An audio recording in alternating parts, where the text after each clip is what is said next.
Metal struck the car window with a sharp clank, the kind that would make anyone flinch. But Emily Carter did not. She only tightened her grip on the steering wheel, a reflex born from years of knowing that some people see skin color before they see a human being. The suburban night outside Charlotte stretched endlessly, highway lights forming a cold ribbon in the dark, and her sleek black Mercedes became the perfect target for the biases of those given authority without the responsibility to match it. Derek Mason walked up with the swagger of a man convinced he was always right.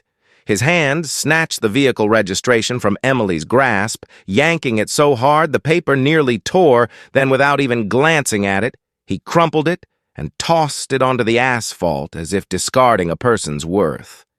The headlights illuminated his face, exposing a hostility fueled by the comfort of unchecked power.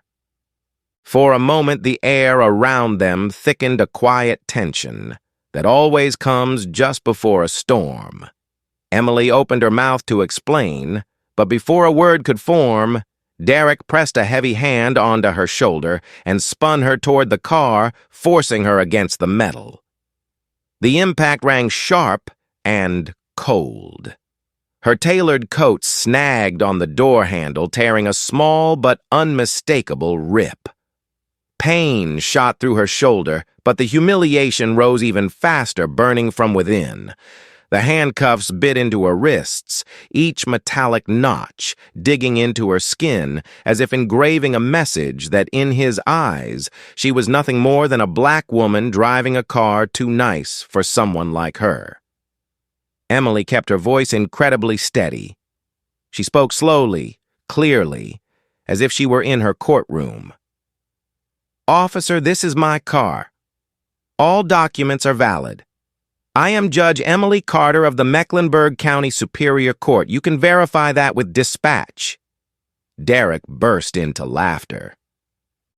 Not a quiet scoff, but a loud, echoing laugh filled with mockery and certainty.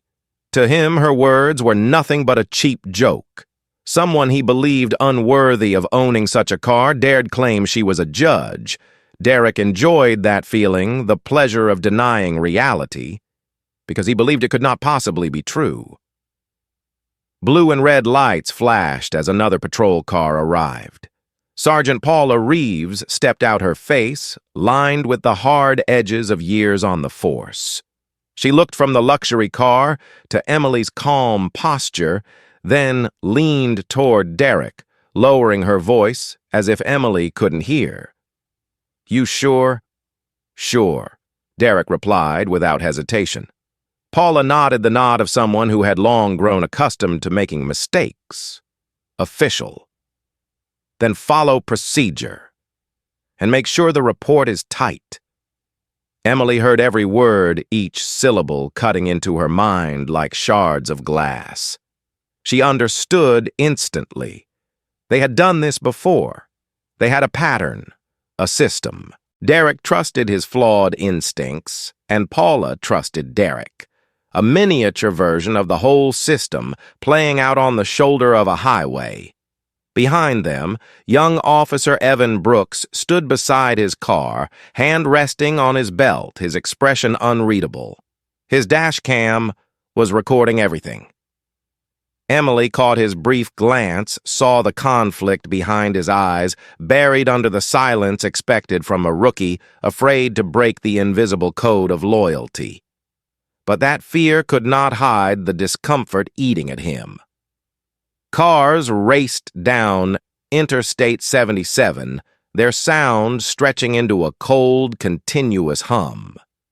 Emily knew arguing now would only make things worse, and she knew better than anyone that some battles cannot be won on the roadside, only under the white lights of a courtroom. So she stayed silent, silent but unbroken, silent but calculating, silent but preparing. Derek had no idea that she was not just the woman he was trying to dominate.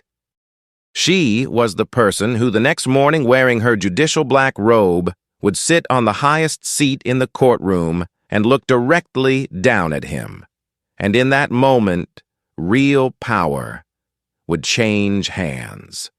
But tonight, under flickering lights and the chill of metal cuffs, no one but Emily knew that. She took a slow breath, straightened her back, and allowed Derek to push her toward the patrol car. That ride would be the first domino in a chain of consequences the Charlotte Police Department never saw coming. The patrol car's engine roared, slicing through the night like a warning that the line between justice and abuse of power was about to be crushed once again. Emily Carter sat in the back seat. Her wrists still cuffed the skin beneath the metal burning with raw irritation.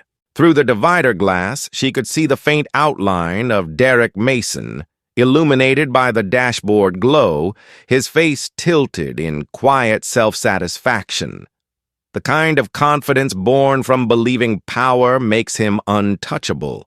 No one spoke, yet the air in the vehicle felt as heavy as lead. Behind them, Evan Brooks drove the second patrol car. His new spotless cruiser hummed along the road, dashcam still recording. Every small bump in the pavement thudded against his chest like a warning drum. He could not shake the image etched into his mind, Emily's hands completely still offering no resistance, yet treated as if she were a dangerous criminal. Her words echoed endlessly in his head, as clear as if amplified through a loudspeaker. I am Judge Emily Carter. You can verify it. 2 seconds of silence, one laugh, then violence. In his 8 months on the job, Evan had seen situations like this, but never one that made the world feel like it was cracking open in front of him. Through the radio dispatch, read back the verification results. Vehicle valid owner, valid clean record. Yet Derek kept going. Paula kept going. This department kept going. Something inside Evan shattered piece by piece, the last traces of the innocence he held since graduating the academy, dissolving. But within that fracture, a seed of rebellion quietly began to grow. Derek had no idea. He believed everything that happened tonight would disappear on paper, just like the countless incidents before. He was so confident he occasionally whistled to the wind rushing past the windows. Every so often he checked the rearview mirror, catching Emily's eyes calm to an unnerving degree. That calmness irritated him. A woman handcuffed in the middle of the night, locked in the back of a patrol car, yet she begged for nothing, showed no anger, and refused to break. He could not grasp that Emily's silence was not surrender. It was the posture of someone who knew exactly what she would do next. The holding facility in Charlotte echoed with the metallic slam of opening doors. Harsh white neon lights reflected off gray concrete floors, stretching the shadows of the people inside into distorted smears. Derek pulled Emily from the vehicle, his hand gripping her elbow, as if escorting a dangerous threat. But anyone paying attention could see it clearly. He was the one trembling inside. Not trembling from fear of consequences, but from a faint, unsettling instinct, whispering that something in Emily's eyes did not fit his understanding of the world, something beyond his comprehension. Sergeant Paula followed behind, notebook already open. She studied Emily the way someone might study an anomaly, too calm, too composed, too correct. It irritated her. She had seen many people pretend to be innocent, but she had never seen anyone maintain such dignified control while being treated so unjustly. Emily stepped into the intake area. A night shift officer recited the routine name, age, personal details, robotic and disinterested. No one listened when she repeated that she was a judge. No one bothered to verify anything. They checked boxes, stamped forms, and pushed her through each step of a process designed to make every objection meaningless. Evan stood near the doorway, unnoticed, his eyes fixed on the scene. He watched as Emily was led into a small holding cell containing a metal bench and the sharp smell of disinfectant. He watched the door slam shut. And he watched her lift her chin and look directly at the ceiling camera, not with fear, but as though memorizing it. That expression sent a chill through him, as if she were saying without a word, "I will be back."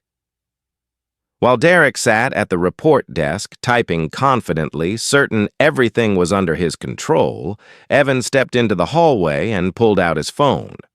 His hands trembled slightly, not from fear of being caught, but because he knew the choice he was about to make would change the direction of his life forever. He opened the dashcam access system and pressed download. That night, the fates of 3 people diverged. Derek, more confident than ever convinced he had won, Evan making the bravest decision of his life. And Emily in the darkness of her cell, closing her eyes not to rest, but to prepare for a morning when the scales of justice would shift. No one knew it yet. But in just a few hours, the Charlotte Police Department would face a storm of their own making. The heavy metal door closed behind Emily, sealing her in a dense darkness lit only by a weak fluorescent bulb overhead. But the moment that changed everything did not happen in that small cell. It happened in an office a few blocks away where a young police officer sat frozen before a screen.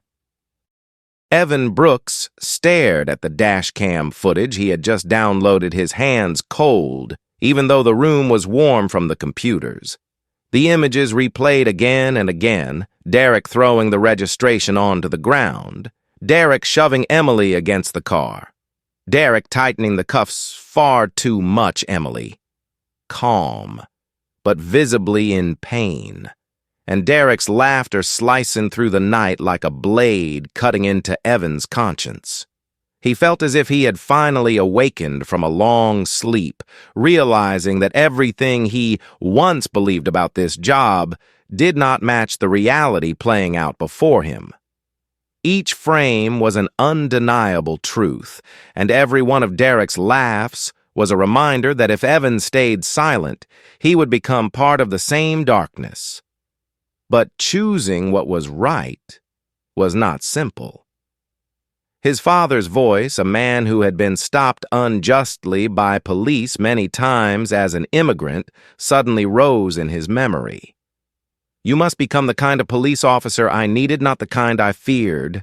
Evan swallowed hard, his fingers trembling as he saved a copy of the video to his personal device. The room was silent, yet his heartbeat pounded like it was trying to escape his chest. He knew the consequences. A rookie exposing 2 veteran officers. The thought alone was enough to end a career before it began. But he also knew letting this incident be buried meant he would never again be able to look at himself in the mirror. Meanwhile, in the processing room, Derek Mason was glowing with arrogance. In his mind, the night's story was already complete. A black woman driving an expensive car showing attitude, claiming she was a judge, suspicious behavior needing arrest for investigation. He typed each line as if rewriting reality, unaware that the truth was recorded on a device he assumed was off. Leaning back in his chair, he rewarded himself with the intoxicating feeling of power. Tomorrow morning, he believed this would all fade away just like the many similar incidents before. But he had no idea that Emily's silence was the very danger he never anticipated. Sergeant Paula Reeves was also writing her report, her mouth pressed into a tight line. She was familiar with these cases, far too familiar. She knew Derek pushed limits, sometimes crossing them, but she believed the higher-ups always protected him. The system had operated like this for too long to crumble in one night. She did not notice Evan's stare from the end of the hallway, the stare of someone who had lost faith and was preparing to do something no one expected. In the cell, Emily sat on the cold metal bench, her wrists still aching but her eyes sharp like fire. She replayed every action, every word, every glare, every reflection of the headlights on her registration, preparing to recount them in full when she stood before the court in the morning. She did not shake. She did not explode with anger. Instead, there was a quiet, deep pain, and from that pain, an unshakable strength that kept her upright in the face of injustice.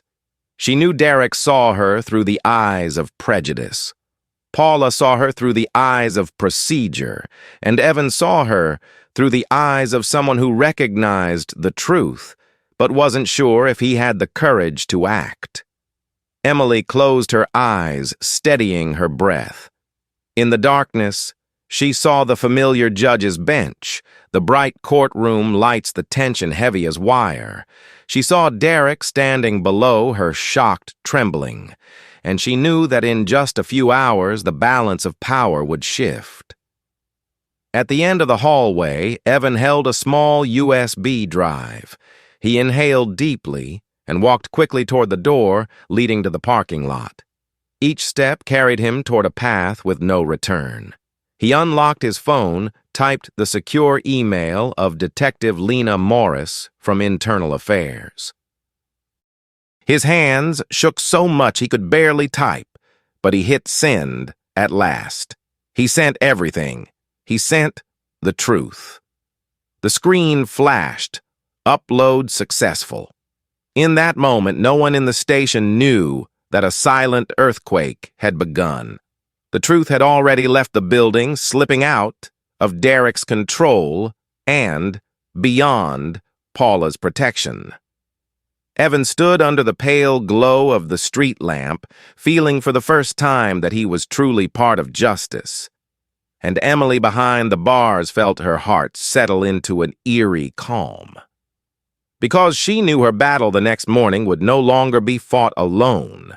The wind had shifted. The game of power was about to be overturned. And this was only the beginning.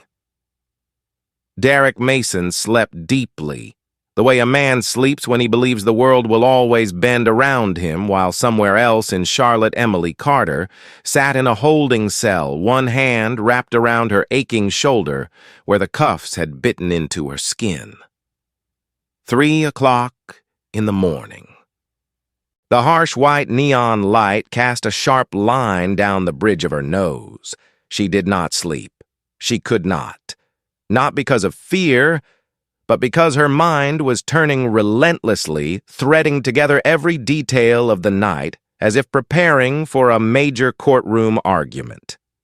Upstairs, Evan Brooks sat alone in the night shift break room, drinking a cup of cold, bitter coffee without tasting it. The overhead lights reflected off his face, revealing a weariness that came not from the body, but from the soul. He had just emailed Detective Lena Morris, attaching the USB drive that held all the evidence. Each click felt like slicing away another layer of connection between him and the two colleagues he would have to face the next morning. But he did not regret it. Evan wondered why Emily had been so calm. Why someone who had been mistreated, handcuffed, insulted could stand with such unshaken dignity. He did not know that her calmness did not come from surrender, but from the real authority waiting to be revealed. Close to 7 o'clock, the cell door opened. A morning shift officer appeared, his voice flat and cold. "Ms. Carter, you are released. No charges." Emily stood, pulled on her torn coat, gathered her bag that had clearly been searched, and walked out without a word. The officer would not meet her eyes, perhaps never having seen someone step out of a holding cell, looking more like a survivor returning from battle than someone who had just been cleared. She signed for her belongings, picked up her car keys, her dead phone, her wallet that had been opened and hastily closed again. But she felt no rage, only a quiet, unnerving stillness.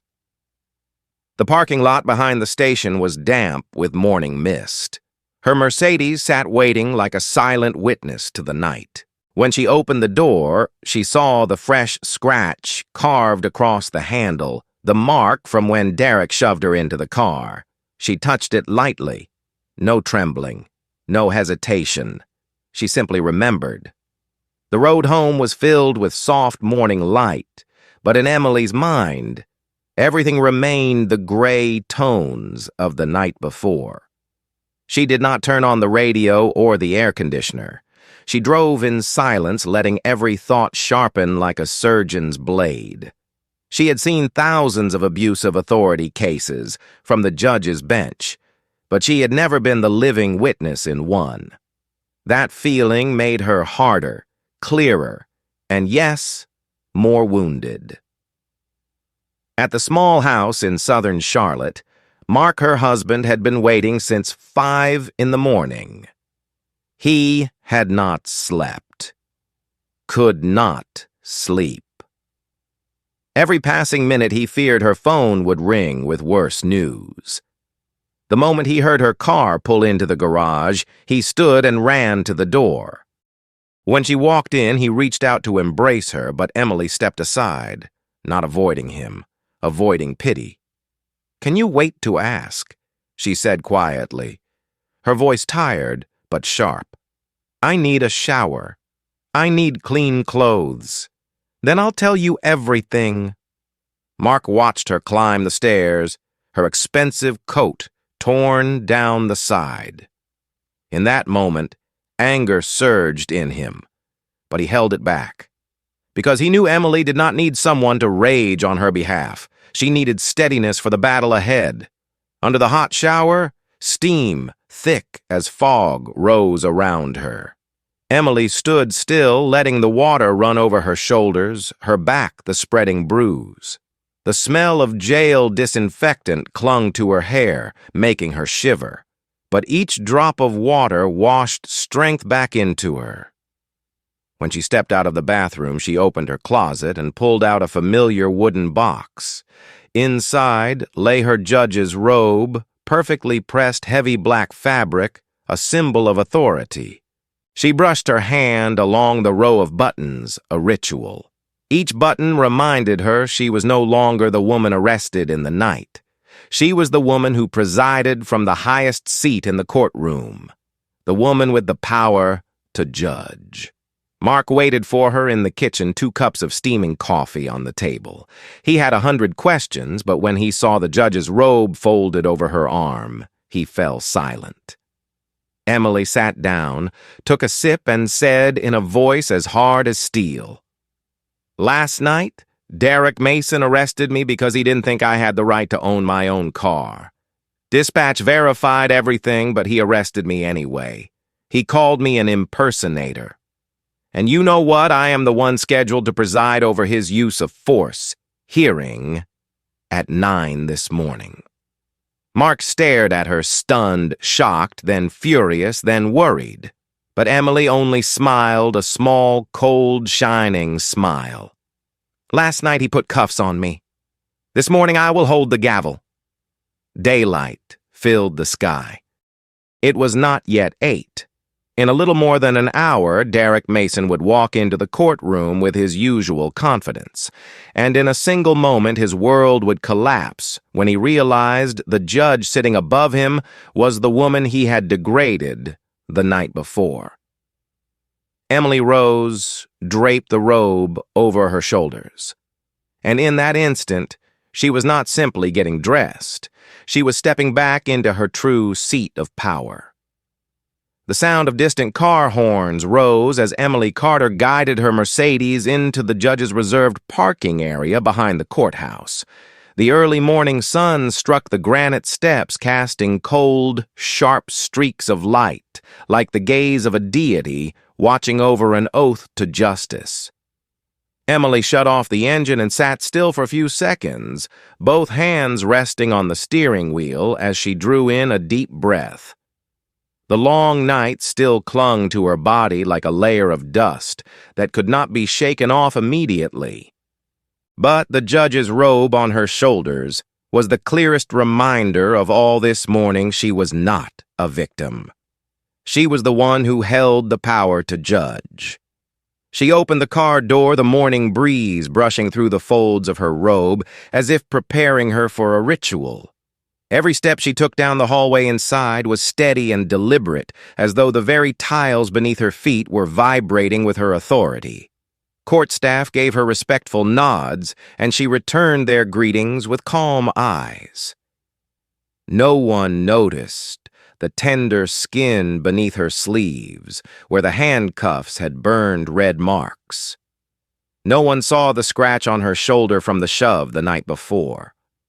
All of it was hidden perfectly, leaving only the unyielding presence of a woman walking into her battlefield. In her private chambers, she closed the door and adjusted the curtains, letting in just enough light. The room had never carried the weight it carried this morning. On her desk lay the thick case file she had reviewed 2 days earlier, stamped boldly, State of North Carolina versus Derek Mason, a use of force case involving the stop of a 17-year-old black teenager. She had examined every page, every statement, every photograph of bruises. Then she felt sympathy for the victim. Today, the file had become a mirror reflecting the night she had just survived. Emily sat down and opened the file once more. Her fingers brushed over the defendant's name, Derek Mason. Police officer, 34 years old. Her eyes sharpened like freshly honed steel. Her other hand tightened around the gavel resting beside her. In her mind, every moment from the night replayed alongside the words on the page. Derek saying, "I know you're kind." Derek laughing when she stated her title. Derek pressing hard enough for the cuffs to cut into her skin.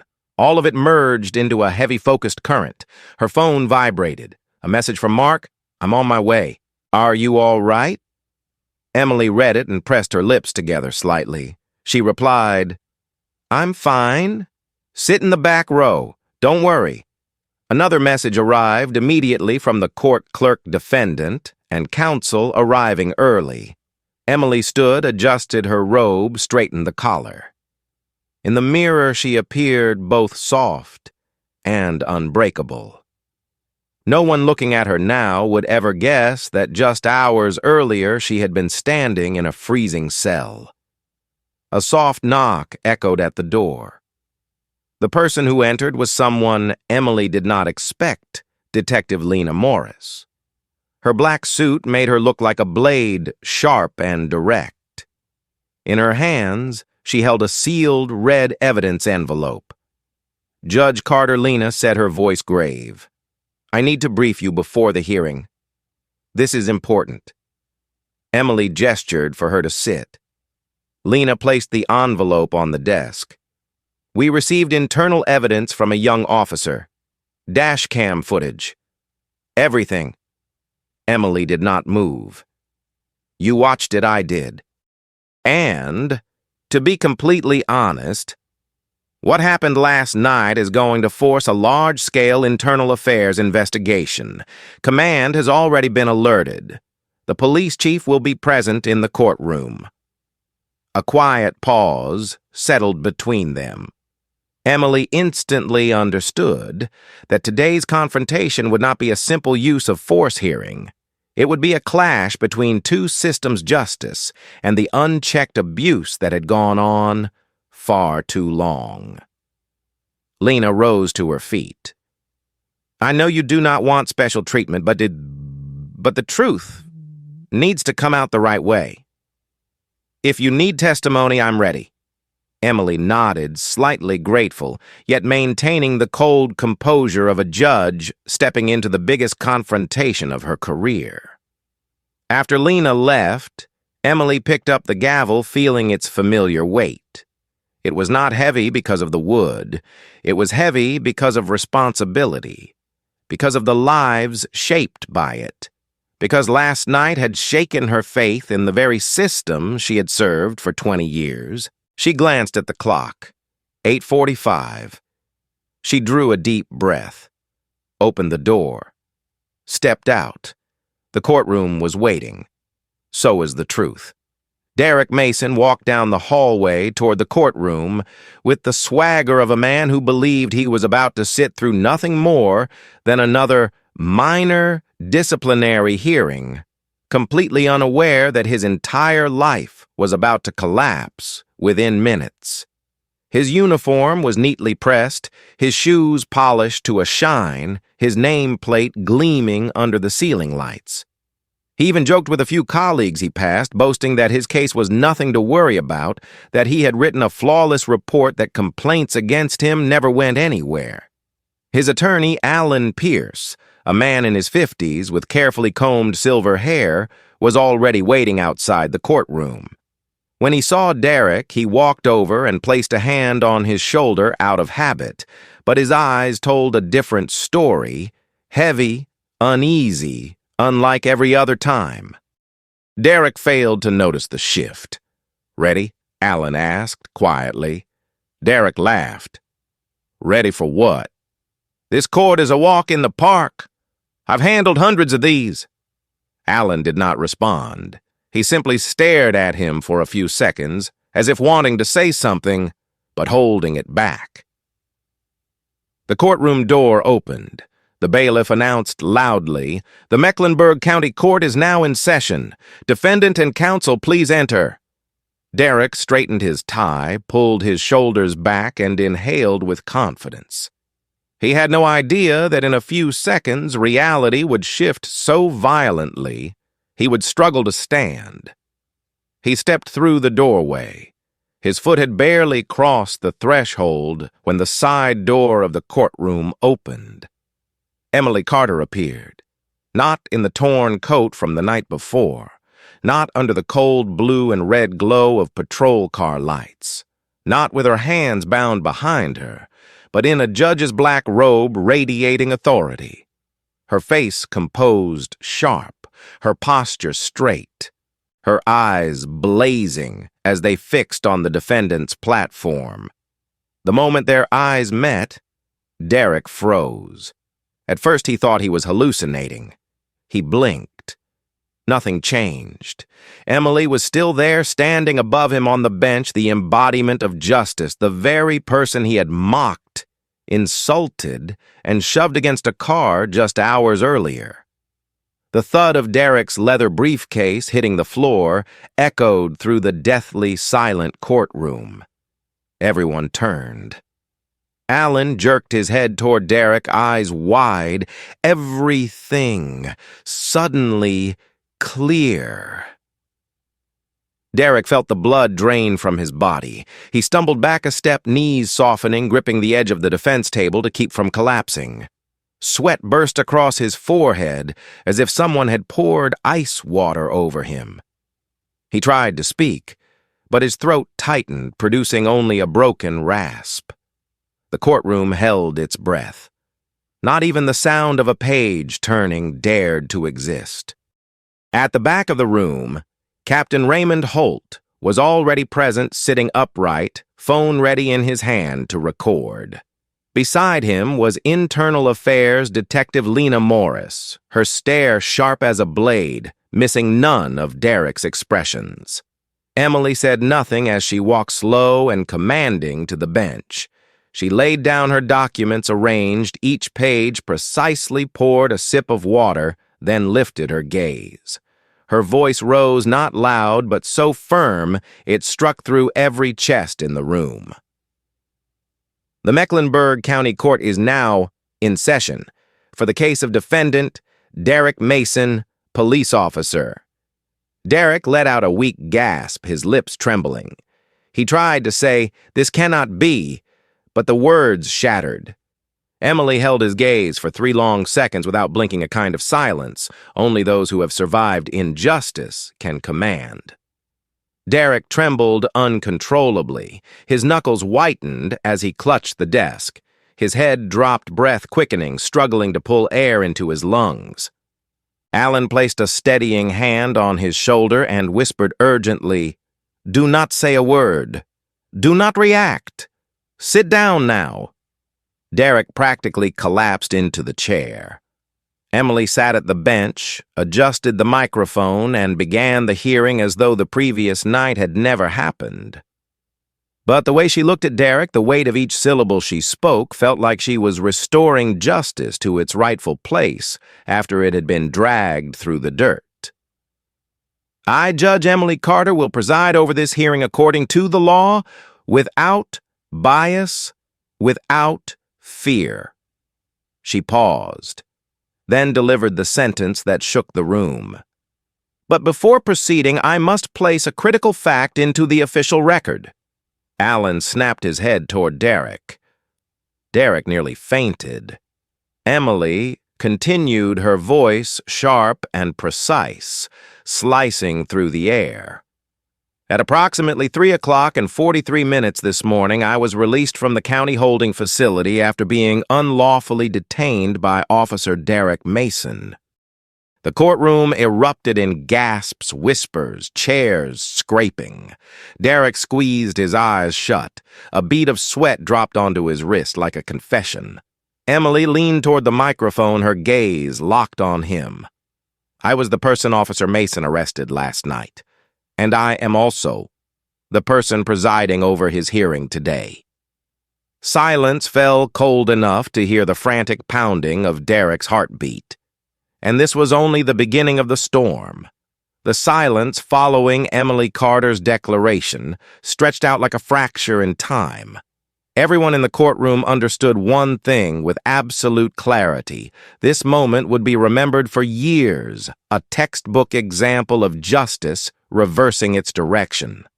But the real shock began when the rear courtroom door opened once more. Detective Lena Morris stepped toward the prosecution table and handed the prosecutor a silver USB drive. She tilted her head toward Emily, her voice firm. "Request to submit internal affairs evidence." Every eye in the courtroom shifted. Alan Pierce tightened his grip on the case files, while Derek Mason curled in on himself, shrinking into his seat with the panic of a man who understood there was no escape left. The prosecutor rose, hesitating only a heartbeat under the weight of what he was about to introduce before speaking.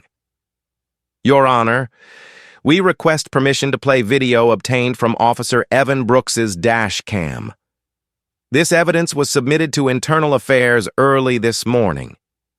Emily gave a slight nod, signaling for the screen to be turned on. A pale blue glow washed across the front wall as the video began. The footage appeared the dark roadside, the patrol car headlights cutting across the asphalt, the Mercedes pulled along the shoulder. What followed made the entire courtroom hold its breath. On the video, Derek walked up, ripped the registration from Emily's hand, and threw it onto the ground. Emily's voice rang clearly. "I am Judge Emily Carter. You may verify that with dispatch." Then came Derek's laugh, dripping with disdain, echoing through the night like a blade slicing through air. In the courtroom, Derek bowed even lower, folding into himself as if he wished to disappear. The video continued showing Derek twisting Emily's body, slamming her against the car, the cuffs digging far too tight, her breath catching from the pain. What he believed no one saw, no one recorded, now stood projected before the entire room. Whispering swept through the courtroom like a rising tide. In the back row, Captain Raymond Holt frowned so deeply that lines carved across his forehead. Chief Aaron Phillips remained silent, but his clenched jaw betrayed rage he could not hide. Emily slowly lowered her gavel, her eyes fixed on the screen. In them flickered a quiet fury not only at Derek, but at the entire system that had allowed him to operate unchecked for so long. The footage shifted to audio extracted from the body cam. Derek's voice filled the room, no longer carried by wind, but landing directly on everyone's conscience. "Someone like you does not own this kind of car. Go ahead, everyone claims they're innocent. Black woman luxury car late at night. Obvious. A few older attendees covered their mouths. A young attorney in the second row shook his head in disbelief. Alan Pierce closed his eyes, swallowing the humiliation. Derek began to cry. Not loud sobbing, but choking uncontrollable gasps, his face reddening, his hands gripping his pants as though trying to tear them. Emily still had not spoken. Lena Morris stared directly at Derek, her gaze stripping away every layer he had used to disguise himself. This is not the first time. She pulled out a thick folder and set it on the prosecution table. In the past 18 months, Officer Derek Mason conducted 11 traffic stops, following the exact same pattern. Every victim was a black driver in an expensive car. 7 were arrested without cause. All complaints were permanently erased by a superior lieutenant. The courtroom erupted. Emily struck her gavel once. Sharp, hard, final, maintain order. Then she looked at Derek. Not with anger, not with cruelty, with the icy precision of justice itself. Mr. Mason, I will allow you to speak. Derek lifted his face, streaked with tears. He tried to speak. I did not know you were Emily. Cut him off, her voice so sharp, Derek visibly jolted. You do not need to know who I am to follow the law. One sentence. But it landed like a hammer on steel. Derek broke down, completely crying, shaking, collapsing into the remnants of his arrogance. A man who once believed himself incapable of wrongdoing was now reduced to a stripped, trembling figure before the public. Emily looked down at the case file, her voice ringing out like metal striking metal. That is enough. This court will evaluate your actions, not your sudden remorse. She looked up, her gaze cutting through Derek and sweeping across the courtroom. And a full investigation will begin today. The storm had officially descended upon the courthouse, and nothing could stop it now. The storm inside the courtroom had barely settled when prosecutor Rachel Hayes rose to her feet, holding the USB drive. Internal Affairs had just provided her breath still uneven after witnessing the entire video. She understood that this morning's case was no longer a simple earring. It had become the ignition point for a shift everyone could feel, but no one had dared name. Rachel opened the thick file on her desk, her voice low but every word sharp as a blade. Your Honor, today's hearing concerns allegations of excessive force used against Jordan Willis, a 17-year-old black youth. But the new evidence from Internal Affairs shows this was not an isolated incident. It is part of a pattern of systemic abuse. Derek Mason trembled in the defendant's seat, his shoulders jerking, his mouth opening but unable to form a coherent sentence. He never imagined that what he thought would remain buried in the dark was now blazing across the courtroom screen. Rachel continued, her voice gaining firmness. As the court has heard, the body cam audio reveals explicit racially biased remarks. This not only violates professional conduct, it shows that prejudice directly influenced the defendant's actions while carrying out his duties. And its consequences extend beyond one victim. They damage an entire community. She tapped the screen and the video of Jordan Willis played. A thin boy, his face showing raw fear. In the video, Jordan searched for his registration as Derek had instructed, when Derek suddenly yanked the car door open and dragged him out like an animal. Jordan cried out. His head struck the hood of the car with a sound that made several people in the courtroom gasp. In the footage, Derek shouted that Jordan was resisting, but the audio told the truth. Jordan's trembling voice said, "I'm getting my papers. I'm not resisting. I'm scared." Silence fell heavy over the courtroom. Alan Pierce. Derek's attorney jumped up to object, his voice strained. Your Honor, this evidence does not conclusively prove intentional excessive force. We must consider potential threats the suspect might have posed. Emily Carter looked directly at him, her gaze a warning. Mr. Pierce, the evidence speaks for itself, and your client's own statements make the motive clear. We do not judge by speculation. We judge by truth. Allen opened his mouth but no longer had anything to say. Jordan Willis was escorted into the courtroom. He stood small and fragile against the vastness of the chamber, but his eyes held something more than fear. They held a hope he had not felt for months. The clerk asked him to swear to tell the truth. Jordan nodded, his voice trembling but clear. That day, I was driving home from school. I used my turn signal. I didn't know why I was stopped. I did what he told me to do. I reached for my registration. Then suddenly he pulled me out of the car. I thought I was going to die. A sob echoed from the audience, Jordan's mother crying into her husband's arms. Emily wrote a few notes, then looked up. Did you resist or do anything that could be interpreted as a threat to Officer Mason? Jordan shook his head, hard tears spilling again. No, I was just scared. I asked to call my dad. He told me I was pretending. Derek buried his face in his hands. He could not lift his head. Detective Lena Morris stood holding the thick stack of files marked with 11 yellow tabs.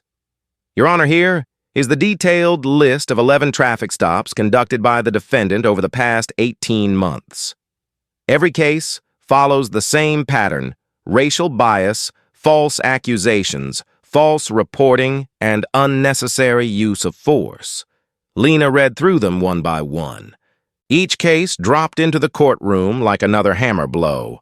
Derek lifted his head slightly, but by the 7th case, he broke down, shoulders shaking violently as he cried, the walls around him collapsing. Emily waited until Lena finished, then said, "Thank you, Detective Morris. These records will be fully considered." She turned to Jordan.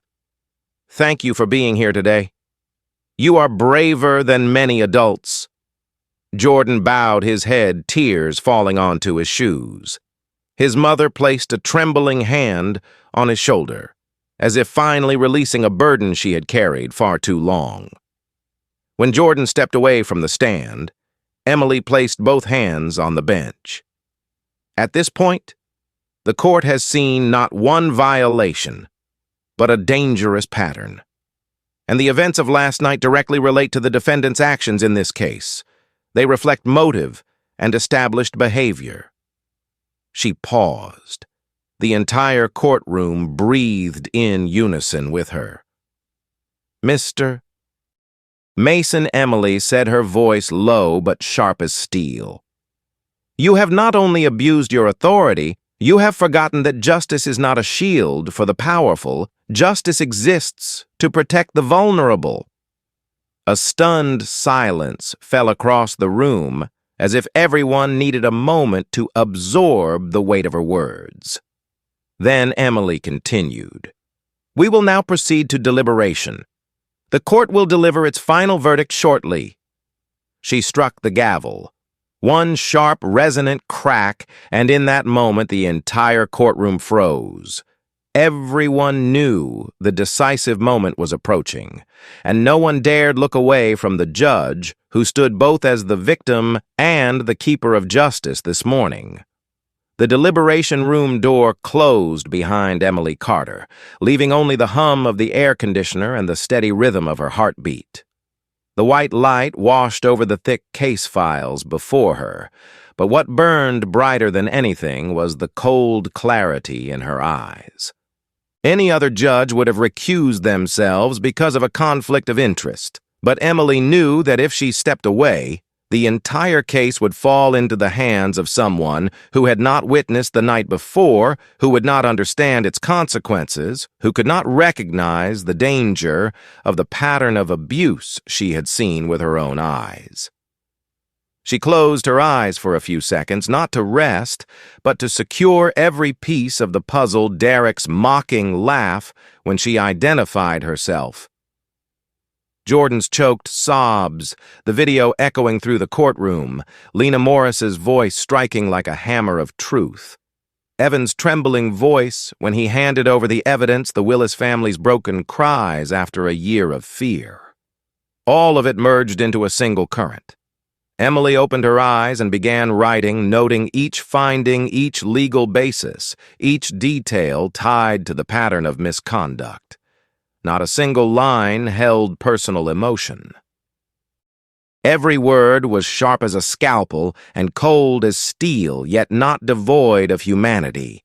They were written with the responsibility of someone who had survived the injustice herself, who knew that if she did not go to the very end, today many others would be stopped in the dark, pulled from their cars, without cause, crushed beneath prejudice. When the door opened again, the courtroom stood. Emily entered her judge's robe, lifting slightly in the cool air. Derek Mason looked as if he were collapsing into his seat, his eyes red, his face pale, his whole body trembling like a cracked statue. Attorney Alan Pierce stood beside him, defeated with no defense, strong enough to stand now. Emily took her seat at the bench and placed the file down. Her voice rang out clear. "The court will deliver its verdict." The entire room held its breath. Based on the evidence presented, the witness testimony, the recordings and video from police devices, and the internal affairs documentation of similar incidents over the past 18 months, the court finds that Officer Derek Mason used excessive force against citizen Jordan Willis. Whispers rose, but were quickly silenced as Emily raised her hand. Mr. Mason's actions not only violated the law, but reflect a repeated biased pattern that has severely damaged public trust in law enforcement. Derek bent forward, his shoulders shaking.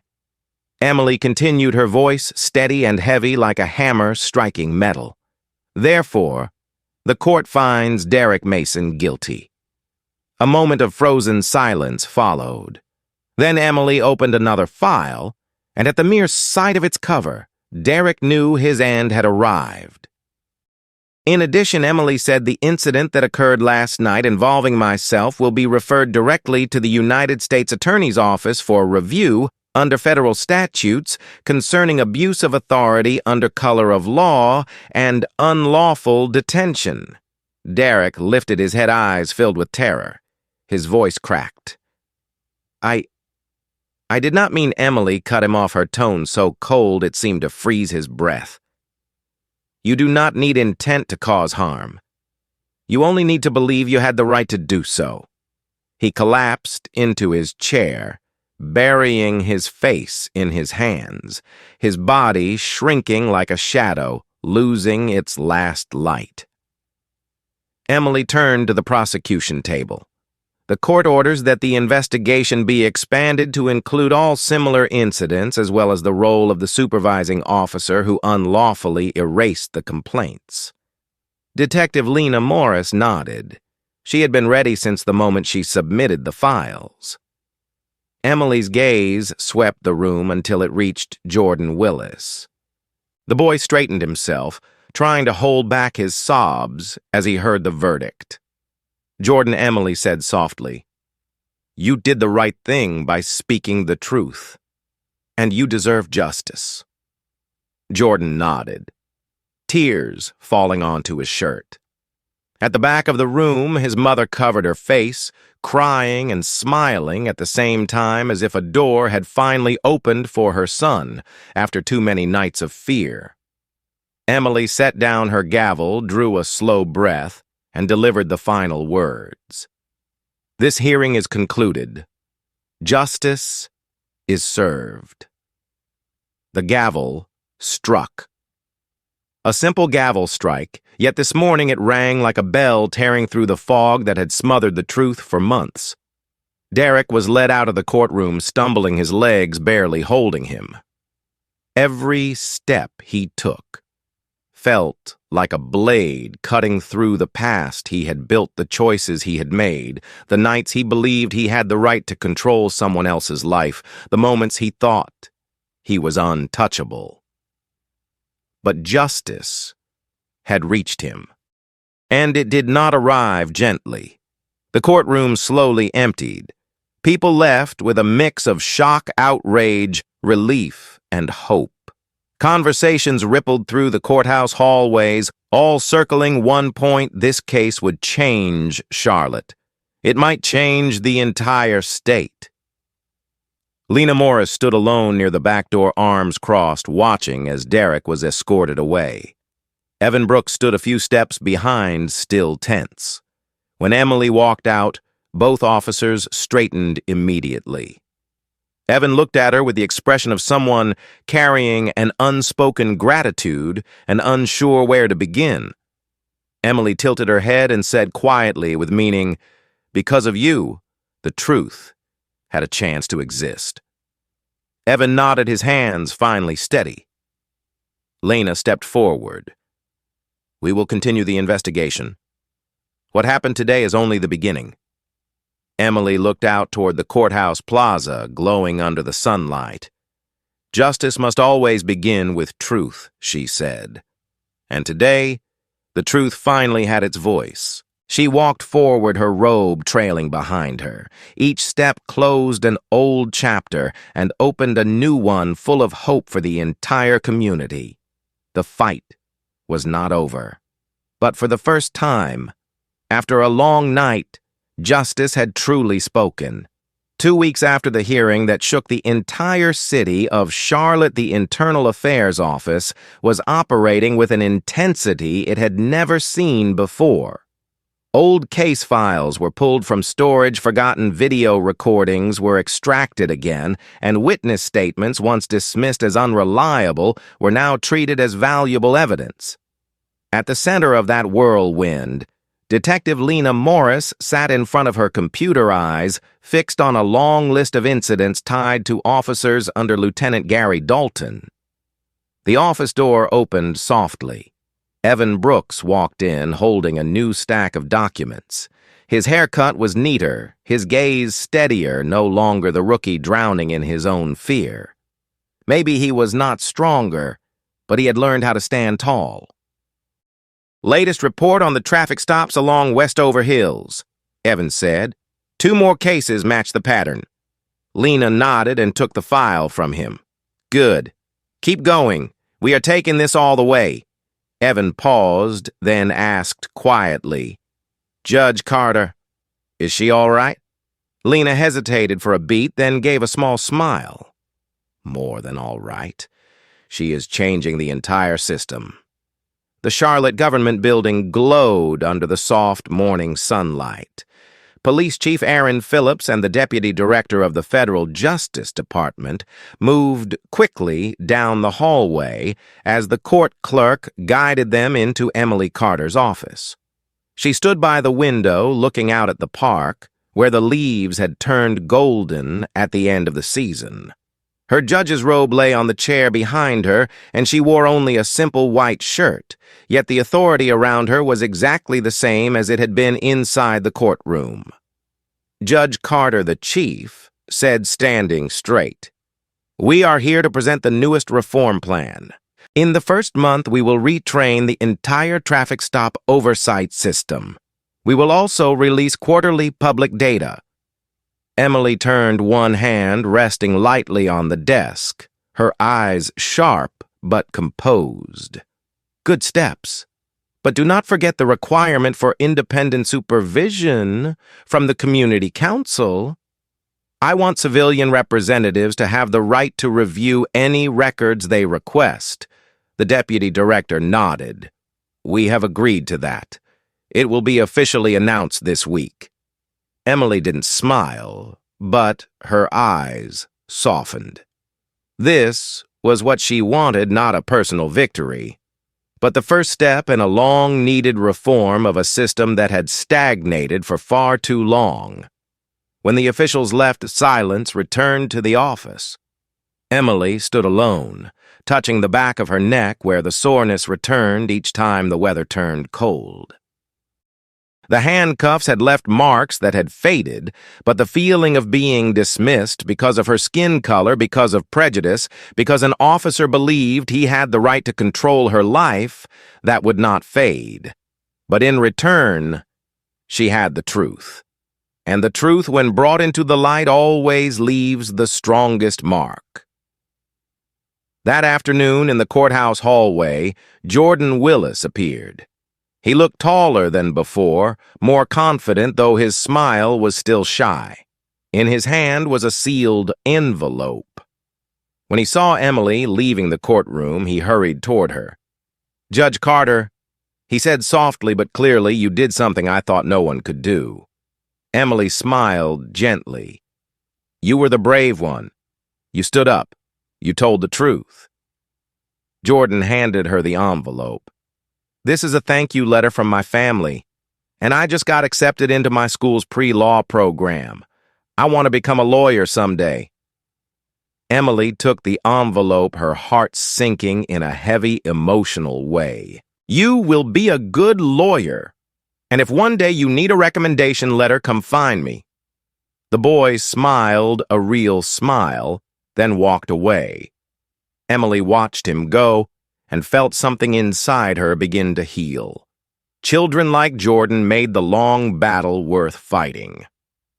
Later that day in the Internal Affairs office, Detective Lena Morris tapped on the door of the small room where Evan was working. "Brooke," she said, "are you ready?" Evan looked up, surprised. Ready for what? Lena placed an identification card on his desk. A new ID. A new title. Internal Affairs Investigator Trainee. Evan stood up abruptly. "Are you sure? I thought it was too early for no Lena cut in. We need people with a conscience, and you proved you have one." Evan stared at the card, overwhelmed and nervous. "I know this job won't make me popular." Lena crossed her arms and gave a half smile.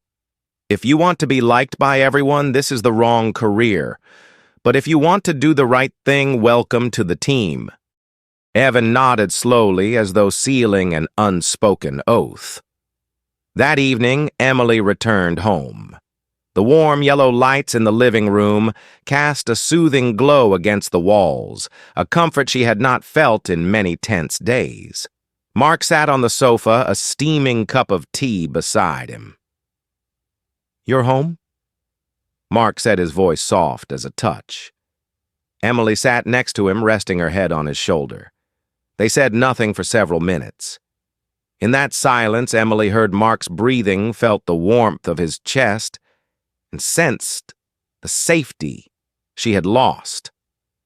On the night she was arrested, slowly return. "I'm proud of you," Mark said at last. "Not because you're a judge, but because you didn't let fear make you bow your head." Emily closed her eyes gently. "I'm tired, but I know we did the right thing." She stood a moment later and looked out the window. Her Mercedes sat under the streetlight. The scratch on the door handle still showed clearly. She had asked for it to remain not painted over, not repaired, because it was a reminder that the night had happened and that justice sometimes begins with the smallest wound. She whispered, "Justice does not come from perfection. It comes from refusing to give up." And in the quiet evening, with the wind brushing through the trees behind the house, Emily Carter knew the fight was far from over. But she was ready, not just as a judge, but as someone who understood the power of the truth. A new chapter for her and for Charlotte had just begun. From the perspective of an expert in integrity and systemic reform, the story of Judge Emily Carter reveals an undeniable truth. Power becomes dangerous only when it goes unchecked, and justice can only exist when someone has the courage to force the system to examine itself. Her calm resolve Evan's actions and Jordan's voice prove that change begins with small but unwavering choices. If you believe that stories exposing injustice like this deserve to be heard, please like and subscribe to support that mission. And before you leave the video, leave a short comment. Seen clearly.